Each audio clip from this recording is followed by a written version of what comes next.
বিচার বিভাগ এবং মাননীয় বিচারকগণ যদি বিবেক, সংবিধান এবং সৃষ্টিকর্তার প্রতি দায়বদ্ধ থাকেন, তাহলে যে সে দেশে ন্যায় বিচার প্রতিষ্ঠা হয় আজ 18 বছর পরে তা প্রমাণিত হলো বাংলাদেশ সুপ্রিম কোর্টের আপিল বিভাগের 27 BCS-এর শেষ রায়ের মধ্য দিয়ে।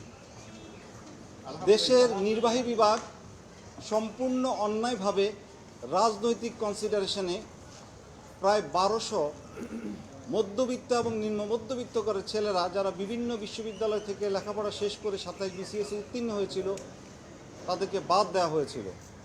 নির্বাহী বিভাগের এই বেআইনি সিদ্ধান্ত বাংলাদেশের সুপ্রিম কোর্ট বৈধতা দিয়েছিল। আজ সে রায়ের মাধ্যমে সে বৈধতাকে অবৈধ করে, সে আগের বৈধতাকে অবৈধ ঘোষণা করে আপিল বিভাগের রায় পুনর্বিবেচনা করে হাইকোর্টের রায় বহাল করা হয়েছে এবং আপিল বিভাগের আগের রায় বাতিল করা হয়েছে। আলহামদুলিল্লাহ। আমরা এই যে 18 বছর ধরে এই আইনি লড়াইটা চালাচ্ছিলাম, এটা পৃথিবীতে একটা নজিরবিহীন ঘটনা যে এত বড় একটা অসংখ্য বিচারপ্রার্থী মানুষ 1200 জন প্রায় সুদীর্ঘ 18 বছর ধরে এই লড়াইটা চালিয়ে গেছে। আজকে বিচার বিভাগের, গতকাল আমরা আপনাদের সামনে বলেছি, বিচার বিভাগের যে ক্ষতিটা হয়েছিল, বিচার বিভাগের যে দায়টা রয়েছে, সেই দায় থেকে কিছুটা হলেও দায় মুক্তি হবে আজকের এই রায়ের মধ্য দিয়ে। এই রায়ের ফলে ইনশাআল্লাহ প্রায় 1200 জন যারা চাকরিতে যোগদান করতে চাইবে তারা তাদের 27তম ব্যাচে ইতিমধ্যে যারা নিয়োগপ্রাপ্ত হয়েছেন তাদের সঙ্গে নোশনাল সিনিয়রিটি পাবেন, অর্থাৎ ধারণাগত জ্যেষ্ঠতা সহ তারা চাকরিতে নিয়োগ পাবেন ইনশাআল্লাহ। এবং সেই সঙ্গে মহামান্য হাইকোর্টের 3টি ডাইরেকশন সহ যে জাজমেন্ট দেওয়া হয়েছিল সেই রায়টিও বহাল করা হয়েছে, যেখানে 3টি ডিরেকশনে বলা হয়েছিল যে এদেরকে যাদের বাদ দেওয়া হয়েছে দ্বিতীয় ভাইভা ওসির মাধ্যমে তাদেরকে চাকরিতে নিতে হবে 90 দিনের মধ্যে। বলা হয়েছিল যে তাদের জ্যেষ্ঠতা ইন অ্যাকর্ডেন্স উইথ ল হবে। বলা হয়েছিল যে ইতিমধ্যেই যারা 27 BCS-এর মাধ্যমে যোগদান করেছে তাদের জন্য চাকরির কোনো অসুবিধা না হয়, সেটাও আইনানুগভাবে নির্বাহী বিভাগ দেখবে। তো আপনারা এই লড়াইয়ে আমাদের সঙ্গে ছিলেন, আমরা যারা আইনজীবী ছিলাম। এই 18 বছর ধরে একটা অসম্ভব কঠিন লড়াই ছিল, অ্যাগেনস্ট অল অডস, একটা আনফ্রেন্ডলি এনভায়রনমেন্টের মধ্যে আমরা এই মামলাগুলো তখন করেছিলাম। কিন্তু আজ এই রায়ের মধ্য দিয়ে যে ন্যায় বিচার প্রতিষ্ঠা হলো, দুটো জিনিস পরিষ্কার হলো। সেটা হলো যেটা আপনাদের আগেই বলেছি, যে বিচার বিভাগের মর্যাদাটা সমুন্নত হলো। বিচার বিভাগ যে নির্বাহী বিভাগের হাতিয়ার হিসেবে ব্যবহৃত হয়ে পলিটিক্যাল কনসিডারেশনে এই দেশের মানুষ হওয়া সত্ত্বেও ন্যায় বিচার থেকে এদেরকে বঞ্চিত করেছে, সেই দায় থেকে বিচার বিভাগ মুক্ত হলো। আর দ্বিতীয় যেটা হলো, ভবিষ্যতের জন্য একটা দ্বার উন্মোচিত হলো। সেই দ্বারটা হলো এই যে আস্থাহীনতা তৈরি হয়েছিল বিচার বিভাগের এবং মানুষের যে বিচার না চাওয়ার যে অনীহা তৈরি হয়েছিল, আজকে এই রায়ের মধ্যে দিয়ে বাংলাদেশের সকল মানুষকে এই মেসেজটা দেওয়া যায় যে ন্যায় বিচার করা শুরু হয়েছে। আপনারা দেখেছেন 5ই আগস্টের পর থেকে, এবং ইনশাআল্লাহ এই ন্যায় বিচার যদি অব্যাহত থাকে দেশের সকল ডেসিমেটেড ইনস্টিটিউশনসগুলো সবই আবার ঠিক হবে ইনশাআল্লাহ। মানুষের অধিকার প্রতিষ্ঠা হবে, আইনের শাসন প্রতিষ্ঠা হবে। এটা হাইকোর্টের রায়ে 90 দিনের মধ্যে নিয়োগ দিতে বলা হয়েছে, সুতরাং সেই 90 দিনটা বহাল করা হয়েছে। আরেকটা জিনিস বলি, এই রায়ে সুপ্রিম কোর্টের আপিল বিভাগ এরকম একটা জনগুরুত্বপূর্ণ মামলায় কোনো রকম লিভ গ্রান্ট না করে মামলাতে হাইকোর্টের রায়টা সেটিসফাইড করে দিয়েছিল।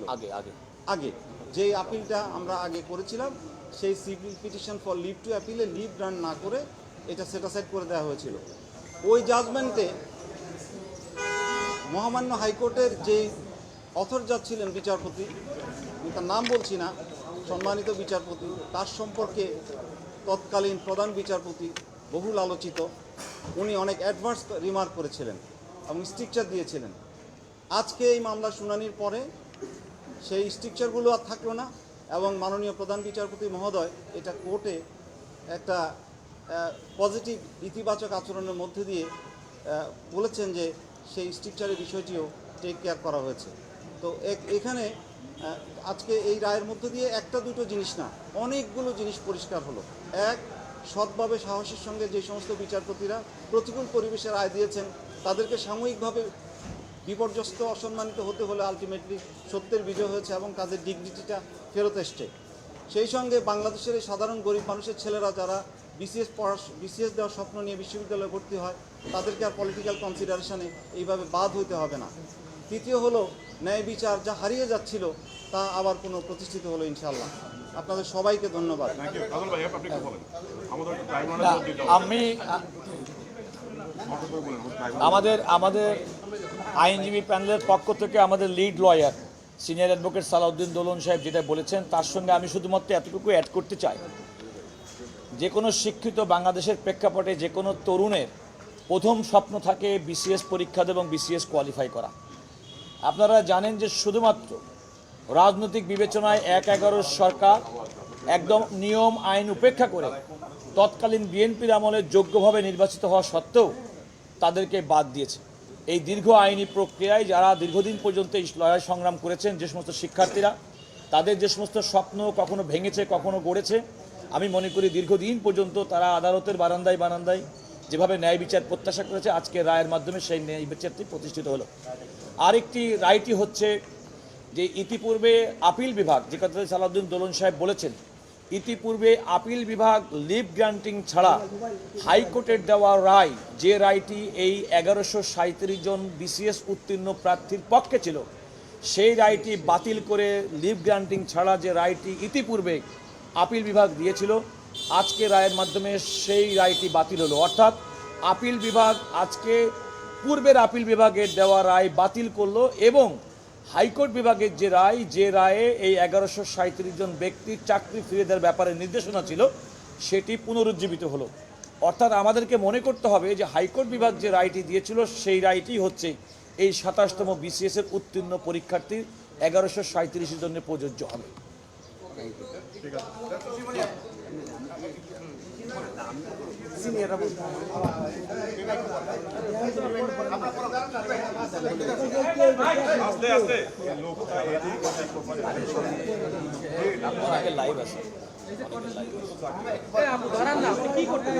এই রায়ের মাধ্যমে প্রমাণিত হলো যে ন্যায় বিচার প্রতিষ্ঠার সংগ্রাম কখনো ব্যর্থ হয় না।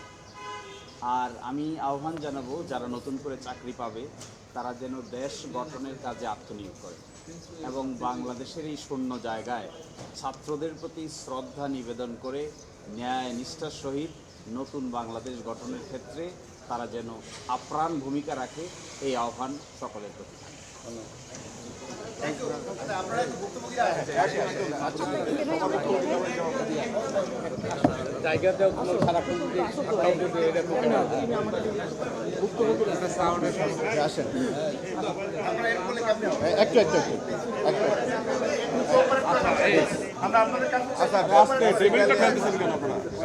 আমাদের বক্তব্য দেওয়ার কি দরকার আছে?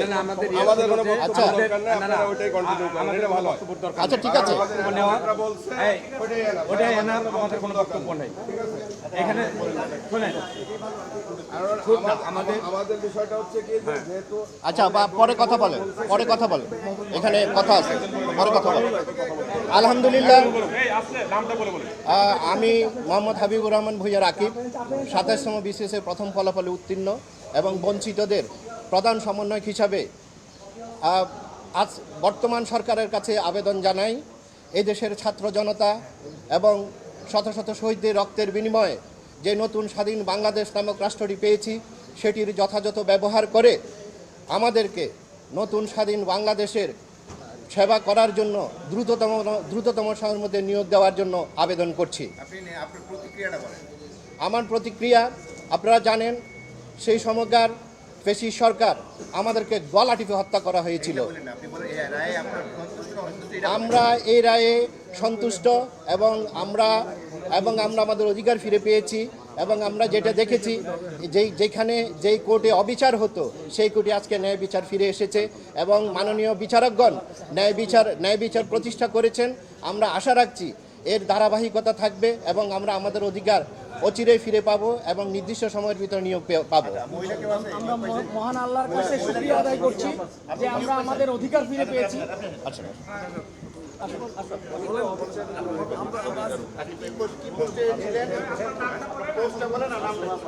আমি ডক্টর মাসুমা 27 BCS এ প্রথম ফলাফলে উত্তীর্ণ হয়েছিলাম।